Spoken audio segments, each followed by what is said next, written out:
Hello, everyone. This is Tom Fox back for another episode. I'm thrilled today to have with me Kris Miller. Kris is a fellow podcaster. She's a fellow author and fellow member of C Suite. So, Kris, first of all, welcome to the podcast. Thank you so much. I appreciate it. Kris, could you tell us a little bit about your background as a financial expert? Absolutely. I started 35 years ago, and I started as a paralegal. And I was actually working with an attorney, and this little widow, all she had was a car and a house and no money. And she needed a living trust. And back in the days, we were doing all the work. And I said, hey, could you give her a deal since she didn't have any money? It was $5,000 at that time, 1991, 92. He said, no. And I said, whoa. My heart went out and I said, I'm going to make it easy for people to get living trust. In California, they created a designation called an LDA, legal document assistant, because all the paralegals became independent. And we had a little revolution and was one of the first people in California to start doing these workshops, educational. As a result of that, Tom, I started having thousands of people coming to my office. And it's not that I'm so smart. It was just I noticed there's a pattern. The pattern is most people start their retirement plan at 50, 60, 70. I've even had people come in at 90, believe it or not. And because you go to school, you learn how to make money, you get out of school. What do? You go make money and give it to somebody else to gamble, right? Or invest or whatever it is you do. That's what got me into the financial part of the world. And I ended up on the safe money side of it because I didn't like losing money. So I learned a whole lot about, quote, the secrets of the 1%, right? Places where you can put your money, never lose your principal, and create income you'll never outlive.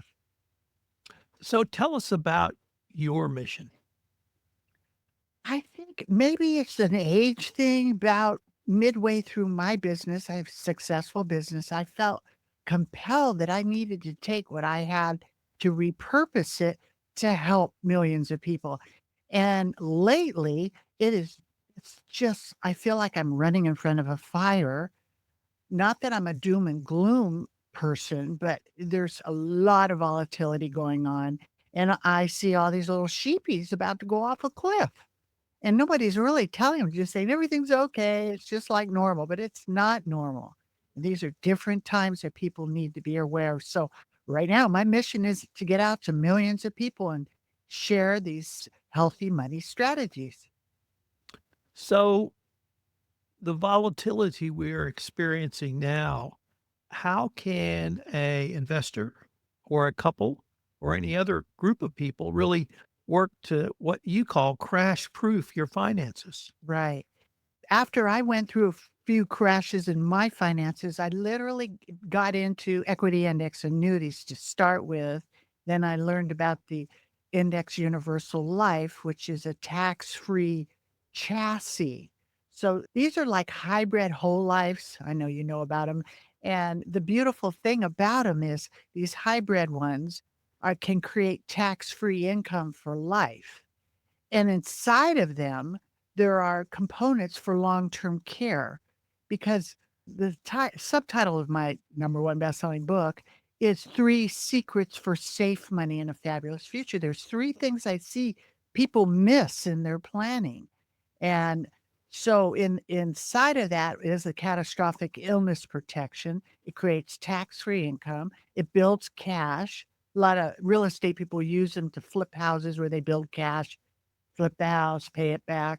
There's a lot of versatility. It's sort of like a one size, it fits all kinds of different things in it. It's just not one tool. It's a tool that has a bunch of tools in it that really, if you can qualify for it, that's the best way to go. The other, if you're older, maybe not in the best health, you what I've gotten and a lot of my most of my retirement is in equity index annuities.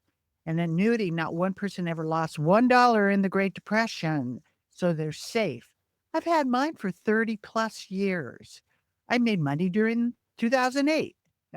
When everybody was losing money, I had some annuity paid me 6, some paid me 2, 4. Why everybody lost money, had a floor on my money, so I only caught the upside. And I had a real nice one happen in the pandemic. shut down. I'm a national speaker, and boom, I couldn't go anywhere. And what did I do? I just reached in my annuity, got a 10% free withdrawal, recreated my business into the digital world, and was prosperous during the pandemic. So there's a lot of really creative strategies that you can use. Literally, I set my equity index annuities up like a stairway, like one started at 60, 62, 67. And I had it as a stairway, but I was never locked into it. So when I got 62, I didn't need it. So I just deferred it, just like Social Security. You get more. And so I have income I'll never outlive. So what are some of the maybe 2 or 3 top mistakes you see people make when they're securing their financial future, Chris? Procrastination. It's very tricky, right? When you're 20, 30, it you just don't think you're gonna die, okay? Mom and dad go out to dinner and don't come back. They have no guardianship, no living trust with all those components inside of it to protect them. So each age that's after going down the road a little bit, each age has its specific things that we need to pay attention to. So what you do when you're 20 is different than what you do when you're 40 or 60, let alone 60. Can you imagine what it's like when you're 90? And that's what we need to plan for. We need to plan for 100, 120, because there's a lot of new research that will extend life expectancy, so plan for it, right? The biggest thing that people don't do is save, right? That's really news, but right now, Tom, 70% of people are living paycheck to paycheck, and even people that make $100,000. So it's pretty rough right now with the inflation and the taxes. So when you learn how to mitigate those, you take home more money. So where do living trusts and asset protection come into your overall strategies, Chris? Living trust is a foundation, and we've made our company Trust Unlimited has made over 6,000 living trusts, and we've never had a problem. They're great. And they're not just the end of the life document. Now, when I started in 1991, 92, no one knew what a living trust was. And they've been around since the Middle Ages. Same with annuities. These things have been around a long time. Of course, they have hybrid ones now. So the living trust is a legal document that's created to own, manage your estate.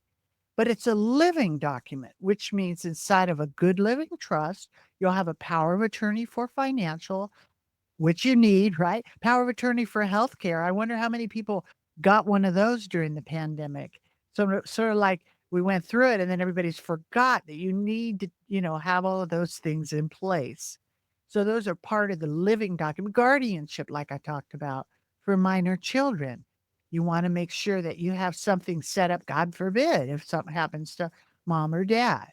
And so it is like the foundation of safe money. So you will not lose your money in probate, because if you don't have a living trust, you have a will, or you don't even have a will, right? You'll end up in probate. What's probate? Courts. What do courts take?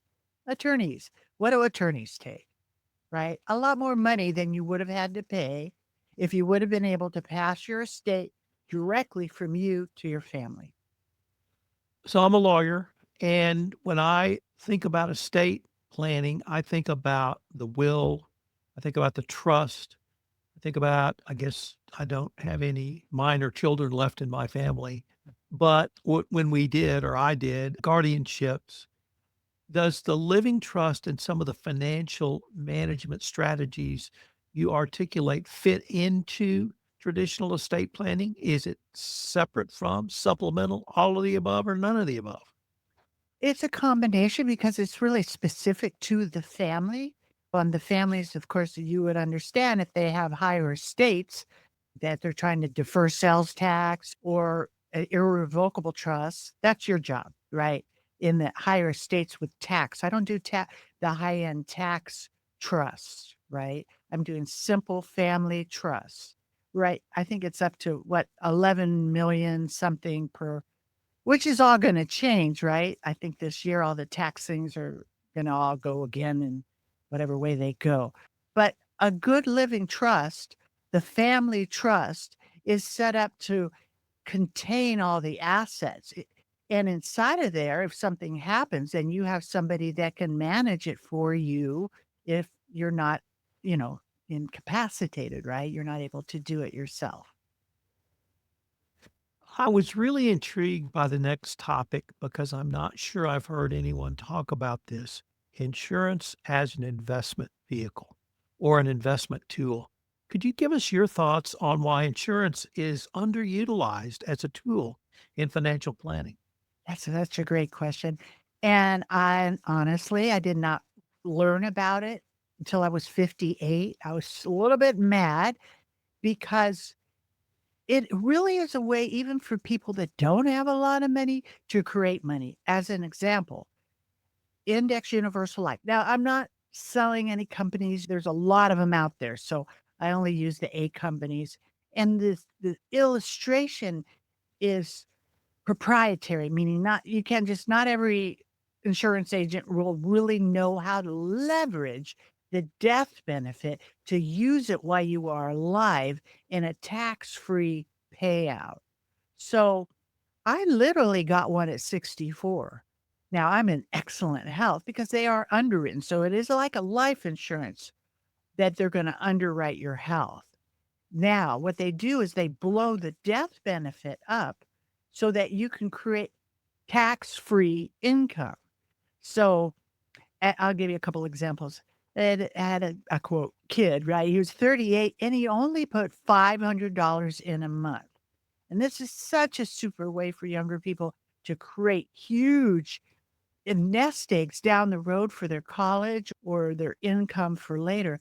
But this man, he literally put $500 a month, and at retirement, he was set to get eight, 80 to $100,000 tax free.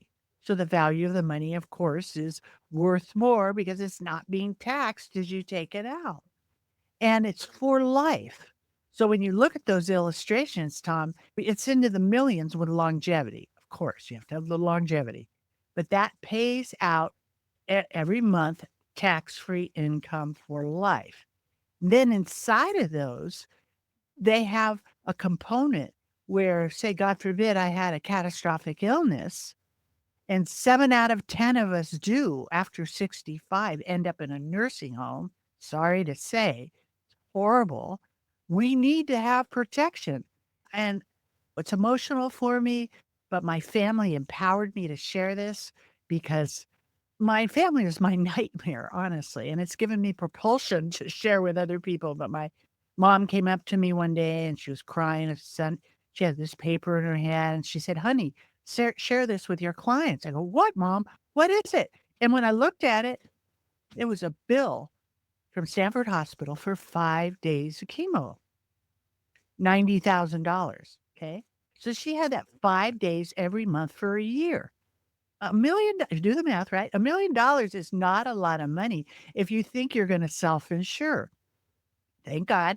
My dad, well, he was a multimillionaire. He went to Caltech. Einstein was one of his teachers. My dad was a genius and he did very well. So one day my daddy says to me, "Honey, you're going to inherit $1 million." And thank God I never counted. Dad, I just want you.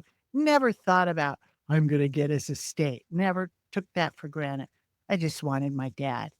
And then a few years later, he said, "Honey, you might get something." And they went through millions of dollars because my mom had chemo for 10 years, all kinds of different kinds of chemo. Truly a nightmare. Truly so much more important than people realize because and Tom, I don't know the stat, but I think it's up there in the 70s and 80s of the middle section of our country will lose their estate before they pass away, either in a nursing home, probate, or the Great Recession. And it makes me sad because we're just spending all our life energy, working for assets, your estate, and then boom, it's gone. And I mean, like I said, I have over 6,000 clients. I stopped counting and it really makes me sad. So I'm converting the sadness. And that's where it's the connecting to help millions of people because we are in a 911. That's my podcast, Money 911. That's this urgency to make sure. And Tom, I don't care how big the estates are. I could find one of those things not completed and very put together estates. Sure, you know what I'm talking about. So both my wife and I have mothers in our 90s. So we are experiencing that. And the long-term healthcare solutions, can they be a part of a stable financial future? Yes, and a perfect question because that breaks open. I mean, we could do a whole show just on long-term care because it's sort of a hidden conversation. Nobody wants to talk about it. But there's mom and dad. Now, they're too old to get long-term care insurance. They're not going to qualify or it'll be super duper expensive. And to get on Medicaid, you have to spend down everything and you end up in a creepy, not a good nursing home. But there are ways if you have assets, actually, there are specialized annuities that will double and triple the assets that you put in there, and you can trigger it like long-term care, and it's not underwritten. So you could have miserable health. You can even be terminal and get one of these policies that will literally double and triple the money for long-term care. How do you activate it? You're going to go your doctor says he or she can't do 2 of her activities, 2 or 3, depending on the company, of their activities of daily living, meaning bathing, transferring, dressing, eating.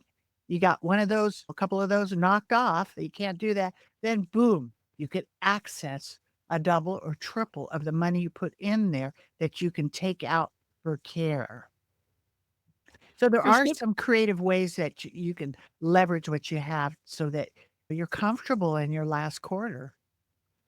what are some of the key myths around money and investing? In my point of view, and it's not a talked about conversation, but you gotta risk money to make money. And my daddy, he was born in 1919, okay? So he really did well in the stock market, obviously. But it isn't the same kind of stock market as it was when my dad did it. And what they're doing with printing money with that's not backed by gold and our incredible debt with $1 trillion every 100 days or something of interest. We're headed to a big boom. And so you need to make sure that you have your money safe. Now, depending on your age and how much volatility, realize that the Wall Street is a casino. You can lose your principal. You may have done well, but make sure you've got something safe. Make sure you can catch the growth of the market without risking your principal. So those are the kind of products I'm talking about where you can get the upside of the market with no market risk. So if I put money into an equity index annuity, say that I have an accumulation right now at the time of this recording is between 9 and 15% tax deferred. So I don't get a 1099 until I take it out. So it's growing at a nice rate, tax deferred. And there's 2 kinds. One, you can create income you'll never outlive, or it's just like a big accumulation, like a big CD where you can reach in and take 10% out if you want to every year. That is a lot of liquidity, right? Because you everything be gone in 10 or 12 years. And when you learn how to look at these piles of money, right, and having the foresight of looking into the future of the things that you need to maybe manage it at different age, and then you have, like what you said, it's a humongous task. I went through it with my mom and dad and our family. You take on another job, you become the caregiver and the manager and the doctors, right? If you're really proactive, it is a very heavy lift because you want your family to be comfortable. My family, mom did not wanna go to a nursing home. That's just the way that we were brought up, and so this is 2010, Tom. My mom paid $15,000 a month for home care, and that was only like 10 or $15 a month. So, Right. if you gotta figure this out ahead of time and there are things you can do last minute too. Just sort of depends on what their age is and their assets and what's left. Chris, we've got a few minutes left, but I wanted to spend some time visiting with you about your social media outreach through your podcast. So, Yeah. yeah, talk to me about your podcast. Who's your typical guest? And what sort of engagement does that either have directly with the podcast or spin-off business that you may generate from your podcast? Tom, I'm not as pro as you've done very well, and I think I would listen to your suggestions, but and I only started mine a couple years ago. I don't have any marketing, but I've done very well with what I've had now. Money 911, I talk about health, wealth, and peace of mind. So there's a lot of components inside of there that I like to share with people. Like I have Randy Tate, right, with iFlip, and I bring him on there. And we're going to do a series on behavioral money because a lot of this stuff has to do with the way we think about it and on what we really do for ourselves. And then I have real specialized guests. Like I had Greg Braden on, and some of my shows, like his show got 18, 19,000 views. And like I said, I haven't done it. I can't wait till I do the marketing. And some shows get 3, 5,000, some shows get not very many. So kind of depends on who's listening. But I like to give a full picture, not just talk about what I do, but talk about, look, you can't enjoy your wealth unless you have your health. And so I like to bring in all the factors that we're going to need to have a blessed life. Could you tell us a little bit about your book, Ready for Pre-Tirement? Pre-retirement, right? 3 secrets for safe money and a fabulous future. Tell 'em I learned something. It's the #1 bestseller on Amazon, but I did learn something. I said plan retirement early. That was the pre. I thought it was so clever, pre-retirement. Honestly, it wasn't that clever. People hear the word retirement and they think of death. This is what I've learned. It wasn't the best title, even though it was great and fun. It's got all kinds of good stuff in it. Because what I did was I realized what I do is so unique. There's not a lot of safe money people out there broadcasting, and I wanted to give that alternative. And the 3 things that I find that people don't have, their living trust, their catastrophic illness protection, and their safe money where they have income they'll never outlive because your whole life is based on you working. What happens if you can't? So you have to have all these things set up ahead of time. And that's a lot of the conversations that I use when I'm a national speaker and I go out speaking all over the place. So it's a nice calling card. I'm working on another one with some more details on the tax-free income and more of a shift mindset inside of it. And so I have a few more books in queue, but it's a real blessing for sure. Kris, unfortunately, now we are at the end of our time. But before we leave, I wanted to ask you if our listeners wanted to connect with you or find out any more information about the services or really any of the topics we've touched on today, what might be the best place or places for them to go? Tom, thank you so much. That's so generous of you. 2 ways. 1, you can literally call my office at 951-926-4158, or you can hop on my calendar. Please reference the show, say Tom Fox, and I will know. And the link to my calendar is meetwithkrismiller.com. So that's Kris Miller, Miller. Meetwithkrismiller.com. That puts you on my calendar. Let's start the new year off right and get everything organized. If you need a review, guess what, Tom? I know I've had other people like Jeffrey and different people tell me I'm crazy. I'm not charging for this. I literally hop on the phone and I do financial fitness strategies for people. I ask your age, your health, your wealth, and then I'll research what I'm showing you and give you your own class. We hop on a Zoom and I give you a little class. And then I send you what I'm showing you. And then you can ask questions and go from there. And that's how I've done it for 3 decades. There's not a charge for that. And all I do is just tell your friends because it's a gift for everybody. Kris, thank you so much for taking the time to visit with me. I hope we can continue this conversation. Me too, Tom. Thank you. Appreciate